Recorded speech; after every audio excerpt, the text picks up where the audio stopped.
کبھی تم نے سوچا ہے کہ سمندر کی گہرائیوں میں آخر کیا ہوتا ہے؟ وہاں جہاں انسان کی آنکھ نہیں پہنچتی، جہاں نہ سورج کی کرن اترتی ہے اور نہ کوئی روشنی۔ یہ وہ مقام ہے جہاں صرف اندھیرا ہے، ایسا اندھیرا کہ انسان اپنا ہاتھ بھی نہیں دیکھ سکتا۔ یہ وہ راز ہے جسے آج کی سائنس جدید مشینوں سے جان پائی، لیکن قرآن پاک نے 1400 سال پہلے بیان کر دیا تھا۔ قرآن صرف عبادت کی کتاب نہیں بلکہ علم، حقیقت اور روشنی کا خزانہ ہے۔ اللہ تعالی نے سورہ نور کی آیت نمبر 40 میں فرمایا، ان کے اعمال ایک گہرے سمندر کی مثال کی طرح ہیں جسے ایک موج نے ڈھانپ رکھا ہے، اس پر ایک اور موج ہے، اس کے اوپر بادل ہیں، اندھیروں کے اوپر اندھیرا ہے۔ جب کوئی اپنا ہاتھ نکالتا ہے تو اسے بھی مشکل سے دیکھ پاتا ہے، اور جسے اللہ روشنی نہ دے اس کے لیے کوئی روشنی نہیں۔ یہ الفاظ اس وقت نازل ہوئے جب دنیا کے کسی انسان کے پاس سمندر کی گہرائیوں تک پہنچنے کی طاقت نہیں تھی، نہ آکسیجن تھی، نہ آبدوز، نہ کوئی ٹیکنالوجی۔ لیکن قرآن نے تفصیل سے بتایا کہ وہاں اندھیروں کے کئی درجے ہیں۔ آج سائنس اس حقیقت کی تصدیق کر رہی ہے۔ جب سورج کی روشنی سمندر پر پڑتی ہے تو وہ پوری طرح نیچے نہیں پہنچ پاتی۔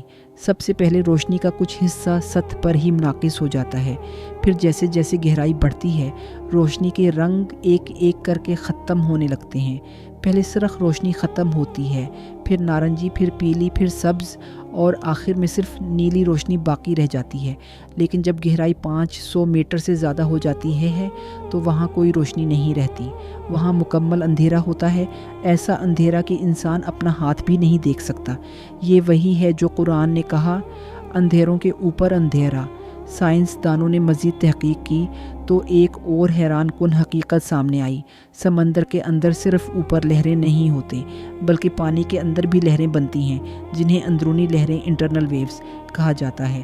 یہ لہریں مختلف درجوں کے پانی کے درمیان بنتی ہیں اور روشنی کو گزرنے نہیں دیتی۔ یوں سمندر کے اندر اندھیروں کے کئی درجے پیدا ہو جاتے ہیں، بالکل ویسا ہی جیسا قرآن نے بتایا۔ اب سوچو، 1400 سال پہلے یہ سب کس نے بتایا؟ نہ مائکروسکوپ تھا، نہ ٹیلی اسکوپ، نہ غوطہ خوری کا کوئی آلہ۔ پھر نبی کریم کے دور میں یہ بات اتنی تفصیل سے کیسے بیان ہوئی؟ اس کا صرف ایک ہی جواب ہے، یہ کسی انسان کا کلام نہیں بلکہ اللہ تعالی کا کلام ہے۔ یہ آیت صرف سائنس نہیں سکھاتی بلکہ ایک روحانی سبق بھی دیتی ہے۔ جس طرح سمندر کی گہرائیوں میں روشنی ختم ہو جاتی ہے، ایسے ہی اگر انسان کے دل میں ایمان کی روشنی نہ ہو تو اس کی زندگی بھی اندھیروں سے بھر جاتی ہے۔ لیکن جسے اللہ ایمان کی روشنی دے دے اس کے لیے کوئی اندھیرا باقی نہیں رہتا۔